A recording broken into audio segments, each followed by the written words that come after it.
대부분의 사람들은 예배당 떠나면서 다 잊어버리고 있을 때가 참 많은데, 그 말씀들을 생활 속에서 잘 실천하고 지켜나갈 때 그 말씀이 우리 생활 속에 인격이 되어지고 우리가 삶이 될 줄로 믿습니다.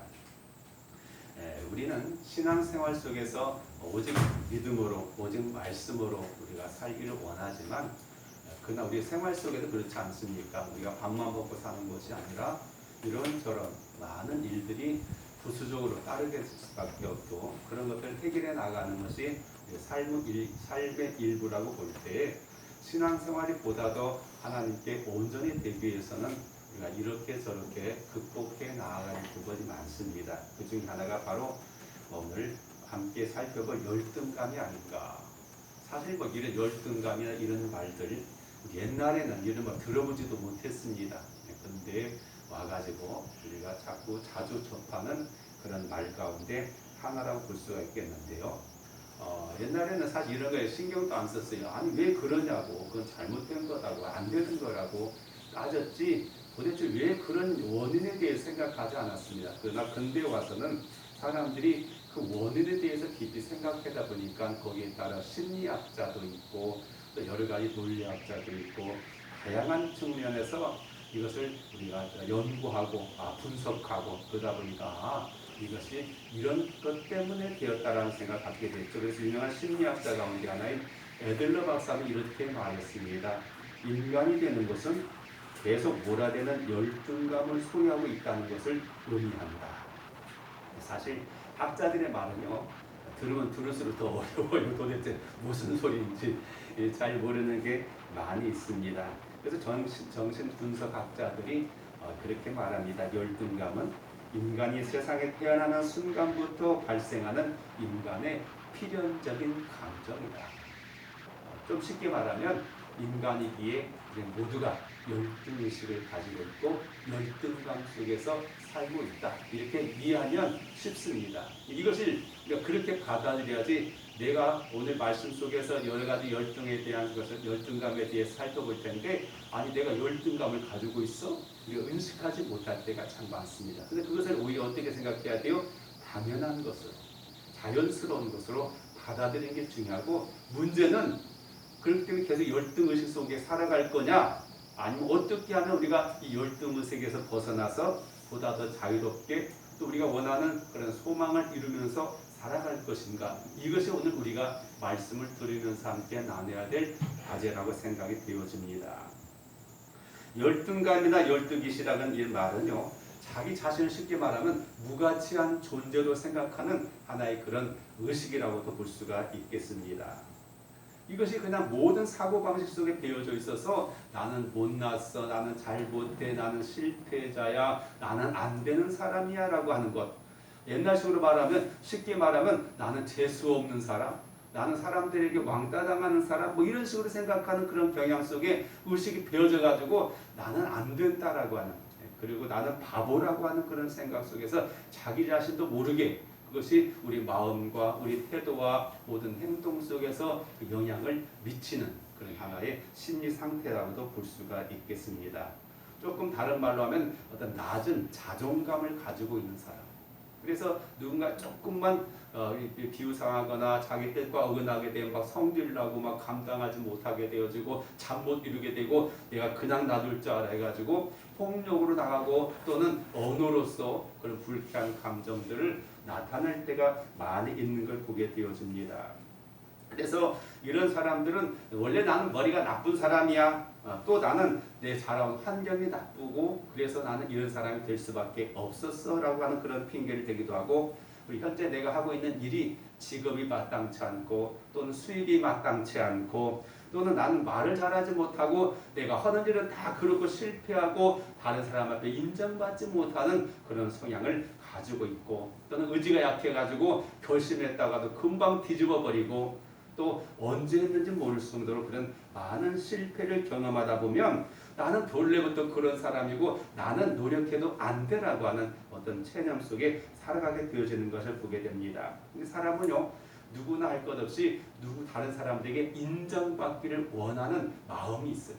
그래서 우리가 칭찬해주면 격려해주면, 잘했다고 박수 쳐주면 굉장히 우리가 업이 돼가지고 내가 하던 것보다 더 잘하게 되어지고 더 노력하게 되고 또 새로운 변화가 나타나는 것을 우리가 알게 되어지고, 또 어떤 사람은 완벽해지길 원해. 누구한테 조금 더 틈 안 잡히고 하다 보니까 이것들이 나중에 자기도 모르게 자기를 압박하게 되어지고 조금 기대에 어긋나게 되면 견딜 수 없는 그런 감정으로 표출될 때도 많이 있다라고 볼 수가 있겠습니다. 쉽게 말해서 열등감의 그 증상들을 우리가 살펴볼 수가 있습니다. 그 중에 첫째는 뭐냐? 이런 사람은 가면을 쓴 것처럼 자기 자신은 자꾸 다른 걸로서 대체하고 포장하려는 그런 의미가 있어요. 그래서 열등한 부분을 갖다 그것으로 커버하고 감추려고 하는 그런 시도 속에서 그래 다른 것을 과도하게 막 드러내가지고 그걸 못 보도록 사람들의 시선을, 사람들의 관심을 돌이키려고 하는 그런 부분이 있게 됩니다. 그래서 우리 집 가운데, 우리 집에는 친척들 가운데 아주 똑똑한 사람이 있고 잘난 사람이 있고 배경이 좋은 사람이 있고 이런 자랑들이에요. 나는 못하지만 내 주변이고 나와 관계된 사람들은 보통 이런 사람들이에요. 내가 이런 사람도 알고 있고 저런 사람도 나와 가까운 것이라고 하는 것을 강조할 때가 많아요. 그러다 보니까 그렇게 자랑하게 되어지고, 정작 나는 내세울 것 없지만 그러나 그런 사람들 도드라지게 함으로써 나도 그런 같은 그런 불의의 사람이라고 하는 것을 드러내려고 하는 것이 있습니다. 그러다 보니까 이런 사람 쓰임새도 달라져요. 외제차 같은 걸 구입하기도 하고, 옛날 같으면 모피 외투 같은 거 구입하기도 하고, 명품만 찾기도 하고, 그런 성향들이 많이 있습니다. 그래서 자기가 나 이런 거 가지고 다니는 사람이야, 나 이런 거 타고 다니는 사람이야, 나는 이렇게 사는 사람이야 라는 통해서 본래 자기 자신보다 어떤 그런 특징들을 통해서 자기를 열등의식을 감추려는 그런 욕구가 있는 걸 보게 됩니다. 또 어떤 사람들은 현실 도피적인 그런 자세를 갖추기도 합니다. 그래서 과대망상증에 빠져버리죠. 그래서 정신병원에 가면요, 자칭 나는 신이다, 나는 완벽한 사람이다, 왕이다 하는 그런 사람들이 많이 있다라고 하죠. 자기 자신에 대해서 항상 뭔가 다른 사람들의 주변 사람들로부터 그렇게 위축한 사람을 갖다가 뛰어넘어가지고 하는 게 되어지고요. 그 다음에 우리가 또 이런 사람들의 특징 중에 하나는 뭐냐면 남을 비판을 잘해요. 그래서 대화할 때마다 남을 헐뜯고 저 사람 잘한 것보다는 못한 거에 대해서 자꾸 지적하게 되어지고 흠을 잡게 되어지고 깎아내리려는 그런 시도를 갖게 되는 걸 많이 보게 돼요. 그럼을 통해서 내가 그 사람보다 좀 낫다라고 하는 그런 것들을 사람들이 알기를 원하는 그런 심리가 그 속에서 작용하게 되어지고, 그 다음에 또 한 가지는요, 별일 아는 거에 대해서 지나치게 신경 쓸 때가 많아요. 우리가 삶을 살다 보면은 중요한 것과 가벼운 것, 급한 것과 늦출 수 있는 것들이 여러 가지가 있어요. 어떤 것들은 그냥 지나다가고 무시할 수 있는 건데 그런 걸 가지고 예민하게 볼 때도 있고, 그래서 그런 것들을 가져가 굉장히 어렵게 생각할 때가 많이 있습니다. 다섯 번째는요, 의욕을 상실하고 체념적인 것이 돼요. 나는 다 항상 그런 사람이고 나는 원래부터 그랬어 라고 하는 그런 자기 체념적인 속에서 모든 게 소극적이고 뒤에 물러가려고만 하고 구경꾼이 되려고 할 때가 많아. 왜요? 나서서 하다 보니까 자꾸 지적만 당하고 자꾸 다른 사람들에게 뭔가 흉만 잡히는 것 같고 자기 모자란 것이 두드러지게 되기 때문에 그렇게 생활이 되어주는 것이 있다라고 볼 수 있습니다. 원인이야 다양하지만 몇 가지 생각해 보면 이렇게 볼 수 있어요. 일반적으로 가장 큰 열등감 중에 하나는 뭐냐면 외모로부터 오는 열등감이 있어요. 하나님께서 사람을 만드실 때요, 참 다양하게 만드셨어요. 어떤 사람은 키를 크게 만들고, 어떤 사람은 좀 작게 만들고, 어떤 사람은 뚱뚱하게 만들고, 어떤 사람은 또 날씬하게 만들고, 어떤 사람은 코가 크게 만들고, 어떤 사람은 코가 작게 만들고, 여러 가지 다양한 형태를 만들었어요. 근데 우리는 나름대로 어떤 그런 표준적인 기준을 갖다가 설정해 놓고 있어요. 그래서 적어도 이것은 이래야 되고 저건 저렇게 해야 된다라고 하는 그런 표준 속에서 우리나라가 세계에서 가장 알려진 게 뭡니까? 바로 성형 의사가 많죠. 성형이 세계에서 제일 잘한다 그래요. 그래서 많은 외국 사람들이 우리나라 성형을 갖다 하게 되는데 뜯어 고친다고 해서 본질이 알려진 건 아니잖아요. 그 사람이 얼굴 뜯어 고치지만은 그를 통해서 낳은 자식들은 원래 자신의 모습을 나타낼 수밖에 없잖아요. 그런데도 우리는 그런 것들 외형적인 것을 조금 하려고 하는 이유가 뭡니까? 바로 열등감 속에서 나오는 것이 많아요. 이런 신체적인 것 때문에 좌절하고 이것 때문에 사실 손해보는 경우가 많죠. 왜냐하면 사람들이 다 온전하지 않아요. 인격적으로 정말 훌륭해가지고 그런 건 안 보고 정말로 좋은 것만 다 볼 수 있으면 얼마나 좋겠습니까? 근데 안 그렇거든요. 어떤 사람 자기 보는 대로 그냥 직설적으로 막 표현하면요. 하는 사람은 전혀 의식도 않지만 듣는 사람은 가슴에 그것이 상처가 되어지고 못이 돼가지고 위축되게 만들고 우리가 그렇게 될 수가 있습니다. 또 현대인 같은 데는 경제와 관련된 것이기 때문에 내가 하는 일에 대해서 열등의식을 가질 때가 많이 있습니다. 사회적으로 잘 알려진 큰 대기업에 들어간 사람은 아이고 걔네 어깨에 힘주고 으쓱거리고 다니는데 반해 별로 이름도 없고 알아주지도 않은 곳에서 이러다 보면 아 내가 그 못난 사람 같고 또 그렇게 열등의식 속에 있죠. 특별히 뭐 동창회 같은다거나 아니면 옛날 친구들 만난다거나 뭐 이럴 때 아 당신 뭐 어떤 무슨 일 하고 있어? 수입은 얼마나 돼? 또 뭐 이런 여러 가지 그거 하다 보면 괜히 유축될 수밖에 없어요. 심지어는 목회자도 마찬가지죠. 목회자들 보면은 목회자도 마찬가지로 어쩌다 만나게 될 때 그가 어디서 목회하느냐에 따라서 교회 규모가 어떻고 뭐 어떤 것이 따라서 거기 갈 때가 많아요. 그만큼 사람들은 어떤 그런 다른 사람 평판에 대해서 민감할 때가 많이 있는 걸 보게 됩니다. 또 우리나라 같은 경우는 이 출신 배경에 따라서 그런 것도 많이 있어요. 왜냐하면 우리 역사적으로도 보면은 어떤 지역이 굉장히 상대적으로 손해볼 때가 많이 있었어요. 아무리 노력하고 아무리 잘나도 이미 안 돼버려요. 한때 보면은요, 우리나라 대표적인 그 기업 가운데 하나는 이쪽 출신, 이 전라도 출신 사람들은요, 면접 시험부터 서류 검토가 안 됐어요. 아무리 그가 현재 어떤 경력을 가지고 있고 어떤 가능성이 있다 할지라도 면접 서류 심사에서 이미 제패됐어요. 왜냐하면 그런 사람도 있었어요. 그러다 보니까 이것들이 굉장히 손해보게 되는 거고 어디 가서 그런 걸 하지 못하게 되고요. 저도 마찬가지였습니다. 제가 서울에 가서 전도사 생활할 때요. 그 목사님이 그렇게 말해요. 너 내가 고향이 전주인데 전주 출신이라고 말하지 말래요. 그리고 전주 사람들은 말이 상당히 그 표준 말 같아요. 서울 가서도 별로 이렇게 우리 그 전라도 특색이 안 나타나거든요. 그러니까 전라도 사람이라고 말하지 말래. 지금이 뭐 어느 시대인가? 근데 그렇게 할 정도로 우리 사회 속에서 그런 어떤 지역적인 것, 또 어느 특정한 학교 출신, 또 어떤 그런 배경 이런 것들 때문에 차별받을 때가 많아요. 이런 것들이 손해보게 되어지고 그런 것들이 열등의식으로 나타날 수도 있습니다. 또한 우리 신앙생활 속에도 마찬가지죠. 똑같이 교회 다니고 열심히 하더라도 다 다르거든요. 어떤 사람은 정말 기도하면 정말로 하나님이 들어주실 것만 같이 유창하게 잘 기도하는 사람이 있는가 하면 어떤 사람은 기도시키면 뭘 말해야 될지 모르고 한마디도 못하는 사람이 있어요.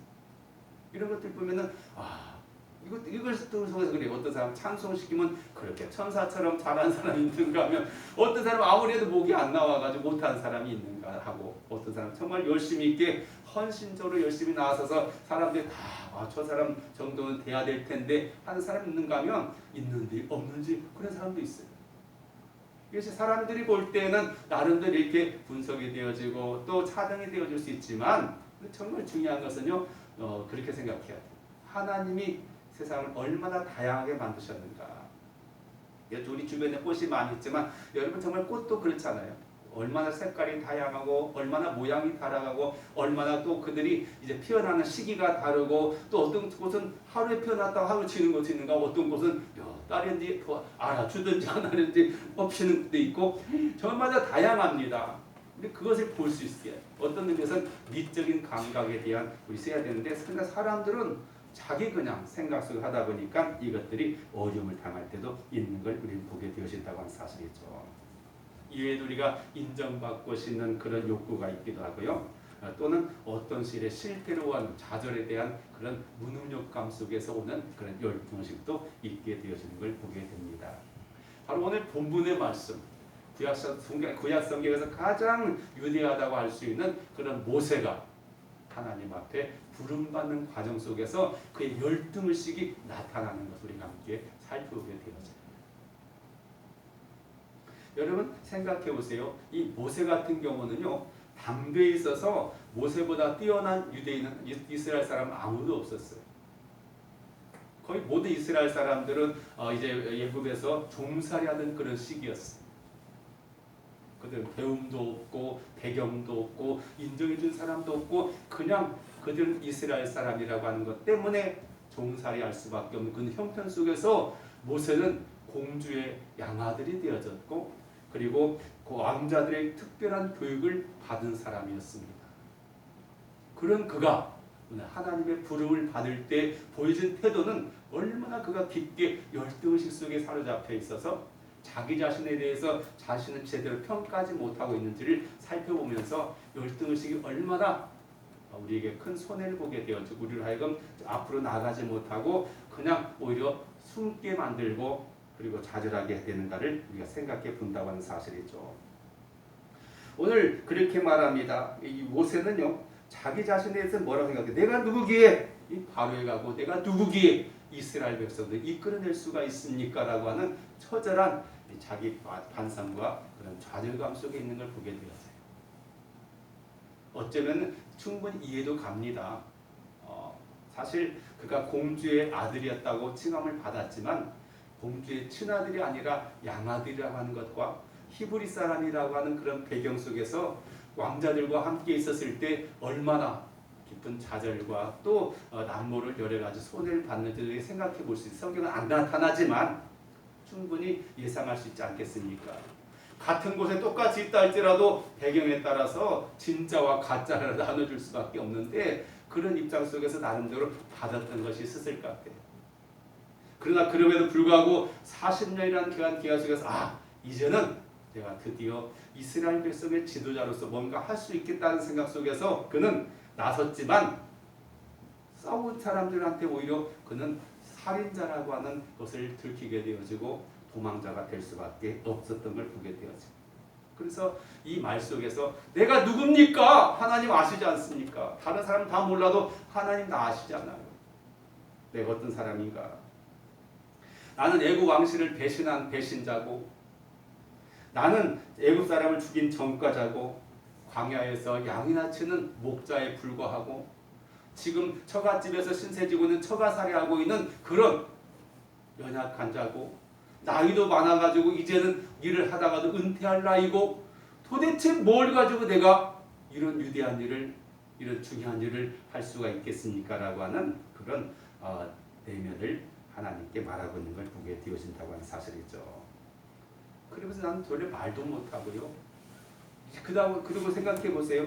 40년 동안 목자 생활하다 보면은 양하고 무슨 이야기 하겠어요? 그냥 양 몰고 들판에 가가지고 보이는 게 그냥 하늘 보고 산 보고 뭐 풀 있는 가만 본 사람은 이 말도요 자꾸 말해야지 이게 말을 잘하게 되지 안 하게 되면은 말도 잊어버리게 되어져요. 우리나라 사람들이 요즘에는 외국에 산 사람이 수백만 명인데 조금 오래되면은 말을 잊어버려요. 거꾸로 보니까 그렇더라고. 외국 사람 우리나라에 많이 와 있습니다. 우리나라에 벌써 몇백만 명이 와서 살고 있는데 어떤 사람들 보면은 자기를 보면은 자기가 한국 사람들을 생각해가지고요 자기네 말을 잘 안 나온다고 그래요. 그럴 수밖에 없어요. 자꾸 사용해야 돼. 대화를 하고 그래야지 말도 늘게 되어지고 또 말하는 요령도 잊지 않게 되어지는데 반해 이 아다보 그렇잖아요. 근데 양하고 40년 동안 들판에서 할 말도 없고 누가 이야기하겠어요? 괜히 혼자 말하고 보면 미친놈 생각할 수밖에 없게 되어질 것이고 충분히 이해가 가는 상황이라고도 우리가 보게 되어지는 거죠. 그런데요, 바로 하나님은 그런 모세를 누구보다도 잘 아세요. 모세보다 더 잘하는 게 누구요? 하나님. 중요한 게 바로 여기에 있어요. 오늘 우리는 스스로 내가 어떤 조건과 어떤 자격을 갖춰야지 내가 인정받을 수 있다고 생각할 때 말이에요. 물론 우리가 회사에 취직하려면 그 회사에서 원하는 자격이나 그런 기능을 가지고 있어야 돼요. 사람들과의 관계 속에서도 어떤 나름대로 그런 것이 있습니다. 그러나 우리 하나님 앞에서는요 그게 없다는 사실 우리가 먼저 기억해야 돼요. 가장 중요한 건 하나님이 나를 어떻게 생각하시는가. 바로 하나님께서는 그런 모세를 찾아오셨습니다. 이게 중요한 거예요. 모세가 나는 지금 이대로 내 인생 끝날 수 없어. 나도 뭔가 해보겠다라고 해가지고 하나님께 기도한다거나 하나님을 찾고 또 만나려고 노력했고 그런 사람이라면 할 말이 있어요. 근데 모세는 이미 체념했어. 그래 뭐 이런 것도 한 인생이고 내게 주어진 팔자지 우리 식으로 말하면 뭐 이렇게 살다가 죽는 거지 뭐 라고 하는 그런 모세에게 누가 찾아오셨어요? 하나님이 찾아오셨어요. 그를 만나주셨고 그에게 사명을 주시는 겁니다. 오늘 우리가 중요한 게 바로 이거예요. 하나님이 볼 때 나는 어떤 사람인가. 우리 여기에 초점을 맞출 수 있어요. 왜요? 그분이 나보다 더 잘 아시기 때문에. 나는 내 머리카락이 몇 개인지 몰라. 그날 성경에 보면은 우리 머리털까지도 다 세신돼야 된다고 성경은 말씀하고 있잖아요. 그만큼 세세하게 너무도 자세하게 우리를 아시는 분이 누구라고요? 바로 하나님이시라는 사실을 우리가 기억할 필요가 있다고 하는 사실이죠. 그 바로 모세를 하나님께서 함께 해주셨다고 말씀하고 있어요. 본문 11절 말씀 이렇게 말합니다. 여호와께서 그에게 이르시되 누가 사람의 입을 지었느냐?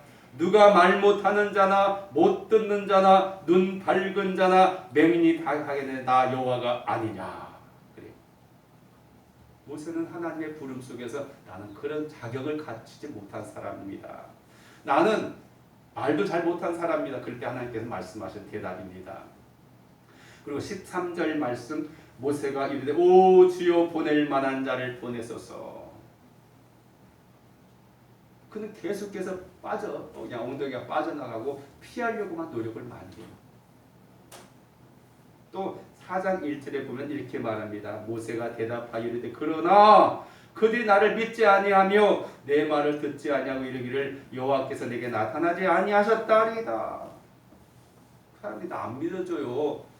과거에는 그랬잖아요. 40년 전에 그런 쓰라린 과거가 있었어요. 이스라엘이 어려움 당한 걸 보고 그를 위해서 싸워가지고 애국 사람을 쳐 죽였는데 그걸 가지고 오히려 살인자라고 자기를 몰아세우는 걸 보니까 아이고 어림도 없다고 생각했던 거죠. 깊은 좌절에 빠질 수밖에 없게 되어집니다. 우리 하나님께서는 그런 모세에게 내가 너와 함께 하겠다고 말씀하고 계시는 거죠. 오히려 우리가 이런 약함과 우리의 잘못하는 것과 미숙함과 또 실패와 실수가 하나님을 더 가까이 할 수 있는 그런 계기가 된다는 사실을 우리가 인정할 필요가 있어요. 그래서 하나님께서는 그에게 함께 하셨습니다. 그래서 하나님께서는 여호수아에도 함께 하실 때 어떤 놀라운 역사가 나타나셨어요? 바로 요단강이 갈라지게 되고 여리고성이 무너지게 되고 태양이 달이 멈추는 놀라운 역사가 나타난 걸 우리가 볼 수 있어요. 중요한 것은 하나님이 누구와 함께 하시느냐. 내가 하나님 편에 서 있느냐, 하나님을 대적하는 자 편에 서 있느냐, 이게 중요한 거죠. 하나님 나의 편에 있으면 우리는 걱정할 것도 없고 두려울 것도 없습니다. 하나님이 다윗과 함께일 때 수많은 전쟁 중에서도 그의 생명을 지켜주셨습니다. 하나님이 다니엘과 함께 하실 때 사자굴이 뭐가 됐어요? 천사굴이 됐어. 굶주린 사자들이 들린 곳이 하나님이 함께 하니까 그 천사가 있어가지고 그들의 입을 막아주고 그들의 보호자가 되어주는 것을 우리가 성경을 통해서 알게 되어집니다. 하나님께서 바울과 함께 하시니까 대적을 두려워하지 않았다고 말씀하고 있습니다. 우리가 잘 아는 이사야서의 41장에 말씀하고 있죠. 두려워하지 말라. 내가 너와 함께함이라. 놀라지 말라. 나는 네 하나님이 됨이라. 내가 널 굳세게 하리라. 참으로 너를 도와주리라. 참으로 나의 오른손으로 너를 붙들리라. 예수님께서도 그렇게 말씀하십니다. 마태복음 28장 20절 내가 세상 끝날까지 너희와 항상 함께 하시리라.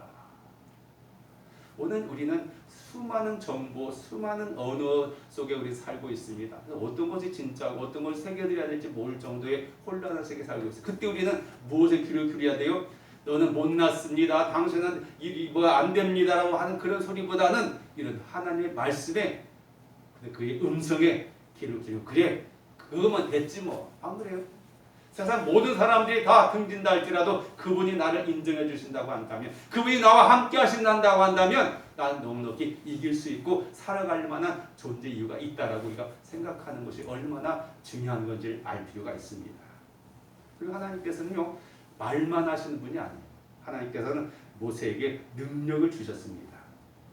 그래서 2절에 보면은 그렇게 말해요. 4장 2절 여호와께서 그에게 이르시되 내 손에 있는 것이 무엇이냐? 그가 이르되 지팡이니이다. 그래. 40년 동안 광야 생활하면서 양을 치면서 그의 이제 몸을 의지했던 지팡이, 뭐 볼품은 거죠. 그냥 뭐 오래된 나무 잘라가지고 그냥 체중을 싣고 또 필요에 따라서 사는 것이 바로 이 모세의 지팡이였어요. 그런데요, 그 지팡이를 하나님께서 뭘로 써요? 하나님의 능력의 도구로 사용하게 되었죠. 그동안 모세는 이 지팡이 들고 40년 동안 다녔을 거예요. 그때나 그 지팡이는 뭐였어요? 그냥 재료가 나무인 하나의 작대기에 불과했어요. 그런데 하나님께서 그 지팡이를 통해서 모세에게 하나님처럼 되게 만드는 능력을 주셨다고 말씀하고 있어요. 그래서 지팡이를 갖다가 던지니까 뭐가 됐어요? 뱀이 되어졌고, 그 지팡이 꼬리를 잡으니까 다시금 지팡이가 되어지게 되고, 그 지팡이를 가지고 홍해를 가르는 기구가 되고, 그 지팡이를 반석을 때리니까 반석이 터져서 생수가 나게 되어지고 놀라운 능력이 되어졌어요. 그 지팡이를 들고 이제 산에 올라가서 기도하니까 지팡이 올라갈 때는 이스라엘 백성이 이기게 되고 아말렉을 전쟁에 성공해서 그가 내려가니까 전쟁에 패하는 놀라운 지팡이가 되는 걸 우리가 알게 되었죠. 오늘도 어떤 의미에서는 이런 지팡이 같이 별 볼 일 없고 내세울 것 없는 존재일 수 있으나 중요한 건 그 하나님께서 나를 사용하실 때, 나에게 능력을 주실 때 우리는 새로운 능력이 되어지고 하나님의 영광을 위해서 아름답게 사용할 수 있다는 사실을 기억할 필요가 있습니다. 우리가 신약 성경에서도 예수님의 제자들의 무능력을 보게 됩니다. 예수님이 잡히시던 밤에 모두 뿔뿔이 흩어져 버렸고, 예수님이 돌아가시고 난 다음에 그들은 두려워서 꽁꽁 숨었습니다. 그러나 그들이 오순절 마가의 다락방에 성령이 임하고 성령 받고 난 다음에 그들은 오히려 담대하게 외칠 수 있었고, 산헤드린 앞에 가서도 베드로가 말합니다. 하나님 앞에서 너희 말 듣는 것이 옳으냐, 하나님 말씀이 듣는 것이 옳으냐, 우리 이것을 전하지 않을 수 없다라고 외칠 수 있었던 사람이 바로 그의 제자였습니다. 왜요? 하나님의 능력이 그들이 임하게 될 때 그들은 더 이상 사람을 두려워하지 않고 그들의 비판이나 여론에 중요하지 않게 생각했어요. 누구냐? 하나님이 무엇을 원하시는가, 내가 무엇을 해야 되는가 라고 하는 그런 당위성 앞에서 자신만만하게 외칠 수 있었던 것을 우리는 알게 되어집니다. 그래서 오히려 성경은 그렇게 말해도 약할 때 강함이 되게 하시는 그 하나님이라고 하는 사실 기억하면서 모자람을 어떻게 해야 돼요? 하나님께 간절히 기도하고 그분의 말씀에 순종하면서 그분의 마음에 들게 될 때 우리는 더할 수 없는 그런 능력의 사람이 될 수 있다는 사실을 기억할 필요가 있습니다. 세 번째로는요, 모세는 하나님께서 모세에게 행할 일을 가르쳐주고 있어요. 본문 15절에 보니까 이렇게 말합니다. 너는 그에게 말하고 그의 입에 할 말을 주라. 내가 내 입과 그의 입이 함께 있어서 너희 행할 일을 가르치리라. 그래, 가르치리라. 오늘 우리는 알아야 될 것은요, 계속해서 이 배우는 자세가 필요해요. 여기 하나님께서 가르쳐준다고 말씀하고 있잖아요. 그래서 우리가 자꾸 궁금해하고 또 그거에 대해 묵상하고 이게 굉장히 중요하다고 생각이 되어집니다. 예수님께서도 말씀하셔서 제자들에게 요한복음 14장 26절에 이렇게 말합니다. 보혜사 곧 하나님께서 내 이름으로 보내실 성령, 그가 너에게 모든 것을 가르치고 내가 너에게 말한 모든 것을 생각나게 하리라. 그래가지고도 부족하기 때문에 하나님께서는 모세와 광야 생활할 때 어떻게 했어요? 낮에는 구름 기둥으로 밤에는 불 기둥으로 그들 가운데 함께 하셔서 하나님의 실존을 보여주셨던 것을 우리는 알 수가 있어요. 오늘날도 마찬가지일 것입니다. 오늘 우리의 관심사가 너무 세속적인 것이 되어지고 너무 현실적인 것이 되다 보니까 우리가 영적으로 무뎌있기 때문에 하나님의 음성을 듣지 못하고 하나님 일하시는 모습을 보지 못할 것이지, 그러면 여전히 오늘 우리 가운데 역사하십니다. 임마누엘 하나님 아니십니까? 오늘 우리는 모든 것을 하나님의 은혜를 힘입고 그의 능력을 힘입기보다는 내가 힘써가지고 노력해서 사람들끼리 서로 힘을 모아가지고 지혜를 모아가지고 일을 해결하려고 하다 보니까 기도 시간보다는 우리가 사람 만나는 일에 또 어떤 일을 우리가 열심히 땀 흘리는 일에만 노력할 때가 많아요. 어떤 의미에서는요, 그 요한계시록에 말씀하고 있던 것처럼 하나님 우리가 문 밖에 내놓으시고 아니면 우리 사랑방 안에다만 모셔놓고 하나님께 문안 인사도 안 드리고 하나님 있는지 없는지도 모르는 삶을 살고 있는 그 현실이 아닌가라는 생각을 들 때가 많이 있어요. 그렇지 않습니까? 우리 솔직하게 우리 자신들에게 서로 질문해 보십시다. 우리가 예배당을 떠나는 순간에 우리 얼마나 하나님 생각을 하고 있는지, 그분의 말씀을 가까이 하며 그분의 음성을 들으려고 귀를 기울이고 있는지, 그분의 사인에 대해서 우리가 볼 수 있는지. 요즘에 도쿄에서 올림픽이 열리고 있습니다.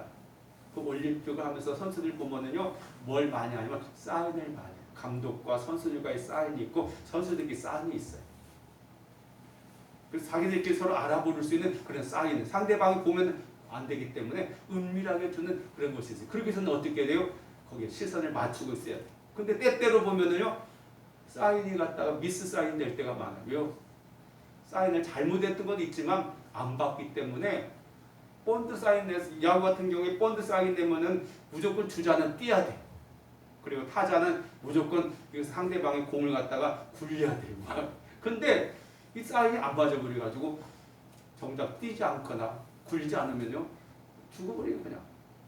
그럼 완전 계획이 산상조각 나는 거죠. 어떤 의미에서 하나님께서도 오늘 우리에게 보여주는 사인들이 있을 것 같아요. 현재 여러 가지 자연 이상 기후를 통해서, 또 코로나19라고 하는 이런 현상 속에서, 또는 그게 우리가 요즘 비가 안 와가지고 굉장히 막 메말라가지고 꽃이 막 말라 죽었는데, 그러는 것처럼 이런 조그마한 것 속에서도 하나님께 뭔가 우리가 하나님의 사인을 듣고, 아이고 내가 뭐 잘못한 건 없는가, 하나님께 내가 요구하는 게 뭔가를 깨닫고 우리가 반응해야 되는데, 하나님 상관도 않고 어떻게 하면 우리의 힘으로만 극복하려고만 노력하다 보면 하나님이 우리를 정말 어떻게 생각하실지라는 생각을 우리가 갖게 되어진다고 하는 사실이죠.